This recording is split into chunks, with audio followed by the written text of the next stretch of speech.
আসসালামু আলাইকুম। বাংলাদেশ বেতার গোপালগঞ্জ। খবর পড়ছি রবিউল ওহাব। শিক্ষা উপদেষ্টা অধ্যাপক ড. আবরার বলেছেন, চলতি বছরের এইচএসসি পরীক্ষায় শিক্ষার্থীরা তাদের প্রাপ্য নম্বরই পেয়েছে। তবে যারা খারাপ করেছে তাদের প্রতি সমবেদনা জানান তিনি। গতকাল সচিবালয়ে শিক্ষা মন্ত্রণালয়ের সম্মেলন কক্ষে আয়োজিত এক সংবাদ সম্মেলনে তিনি একথা বলেন। শিক্ষা উপদেষ্টা বলেন, এখন থেকে ছাত্রছাত্রীরা যেটুকু খাতায় লিখবে তার ভিত্তিতেই প্রকৃত নম্বর দেওয়া হবে। কাউকে বাড়িয়ে বা কমিয়ে দেওয়া হবে না। তিনি বলেন, শিক্ষার্থীদের প্রকৃত মূল্যায়নই শিক্ষা বোর্ডগুলোর মূল উদ্দেশ্য হওয়া উচিত। ফলাফল মানে শুধু পরিসংখ্যান নয়, এটি পরিবারের আশা, পরিশ্রম ও শিক্ষার্থীর ভবিষ্যতের গল্প। আবরার জানান, এবছর এইচএসসি ও সমমান পরীক্ষার ফলাফল অনেককেই বিস্মিত করেছে। পাশের হার ও জিপিএ-৫ প্রাপ্তির সংখ্যা আগের বছরের তুলনায় কম। তিনি বলেন, দেশের শিক্ষার মূল সংকট প্রাথমিক স্তর থেকে শুরু হয়। সেই ঘাটতি বছরের পর বছর জমা হয়। দীর্ঘদিন আমরা সেই বাস্তবতার মুখোমুখি হইনি। আমরা এমন এক সংস্কৃতি গড়ে তুলেছি যেখানে সংখ্যাই সত্য হয়ে উঠেছে। পাশের হার সেখানে সাফল্যের প্রতীক, আর জিপিএ-৫ এর সংখ্যা তৃপ্তির মানদণ্ড। উপদেষ্টা বলেন, সকল শিক্ষা বোর্ডকে নির্দেশ দেওয়া হয়েছে ভবিষ্যতে এইচএসসি পরীক্ষার মূল্যায়নে সীমান্ত রেখায় থাকা শিক্ষার্থীদের প্রতি সর্বোচ্চ ন্যায্যতা বজায় রাখতে। একই সঙ্গে ফলাফলের বাস্তবতা বিকৃত যেন না হয় তা খেয়াল রাখতে। তিনি আরও বলেন, আমরা অতিরিক্ত নম্বর দিয়ে সন্তুষ্টি নয়, বরং ন্যায্য নম্বর দিয়ে সততাকে বেছে নিয়েছি। গোপালগঞ্জের টুঙ্গিপাড়া উপজেলায় জন্ম ও মৃত্যু নিবন্ধন কার্যক্রমকে শতভাগ সফল করার লক্ষ্যে গতকাল উপজেলা পরিষদ বজ্রকণ্ঠে টাস্ক ফোর্স কমিটির সভা অনুষ্ঠিত হয়েছে।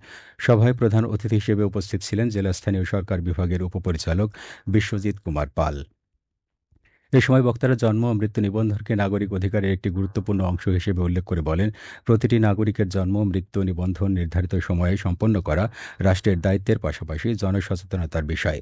টুঙ্গিপাড়া উপজেলা নির্বাহী কর্মকর্তা ফারজানা আক্তারের সভাপতিত্বে উপজেলা স্বাস্থ্য ও পরিবার পরিকল্পনা কর্মকর্তা ড. তানভীর আহমেদ, উপজেলা সমাজসেবা কর্মকর্তা মানবরঞ্জন বাছাড় ও উপজেলা মহিলা বিষয়ক কর্মকর্তা শ্রীময়ী বাক্সি সহ সংশ্লিষ্ট কমিটি ও বিভাগের কর্মকর্তাগণ এ সময় উপস্থিত ছিলেন।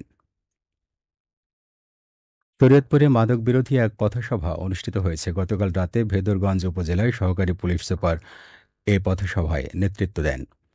এ সময় সহকারী পুলিশ সুপার ভেদরগঞ্জ সার্কেল সৌম্যশেখর পাল কঠোর হুঁশিয়ারি দিয়ে বলেন, মাদক ব্যবসায়ীদের জন্য ভেদরগঞ্জে কোনো স্থান নেই।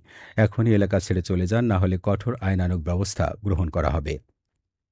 ভেদরগঞ্জ উপজেলার বিভিন্ন এলাকায় মাদক বিরোধী ও সামাজিক অপরাধ দমন বিষয়ক সচেতনতামূলক পথসভায় প্রধান অতিথির বক্তব্যে তিনি এ সতর্কবার্তা দেন। তিনি আরও বলেন, মাদক শুধু একজন মানুষকে নয়, একটি পরিবার ও সমাজকেও ধ্বংস করে দেয়। মাদক ব্যবসায়ী কিংবা সেবনকারী কেউই রেহাই পাবে না। পাশাপাশি অবৈধ বালু উত্তোলন, সন্ত্রাস, জুয়া, বাল্যবিয়ে, জমি দখল ও চাঁদাবাজির মতো অপরাধের বিরুদ্ধেও পুলিশ কঠোর অবস্থানে রয়েছে বলেও জানান তিনি। এ সময় ভেদরগঞ্জ থানার ভারপ্রাপ্ত কর্মকর্তা সহ পুলিশের বিভিন্ন পর্যায়ের সদস্যগণ উপস্থিত ছিলেন। গোপালগঞ্জ বিজ্ঞান ও প্রযুক্তি বিশ্ববিদ্যালয়ে আন্তঃবিভাগ ফুটবল প্রতিযোগিতা ২০২৫-এর ট্রফি উন্মোচন করা হয়েছে।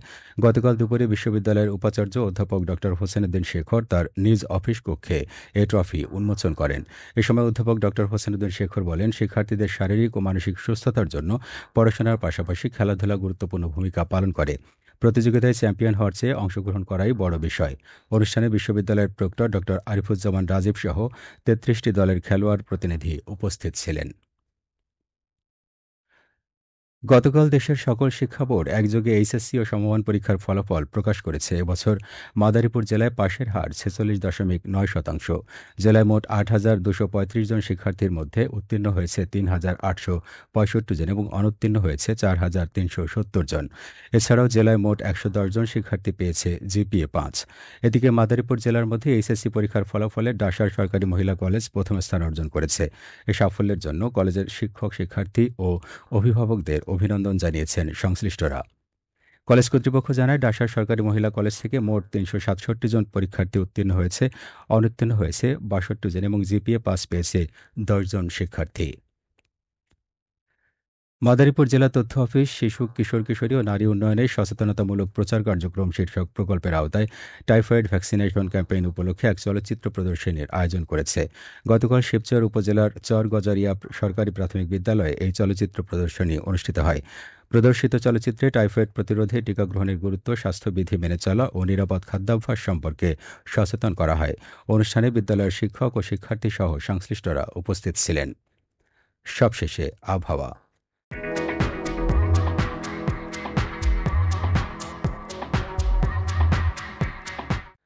আজ বেলা ১টা পর্যন্ত আবহাওয়ার পূর্বাভাসে বলা হয়েছে, দেশের অভ্যন্তরীণ নদীবন্দরসমূহের জন্য কোনো সতর্কবার্তা নেই এবং কোনো সংকেতও দেখাতে হবে না।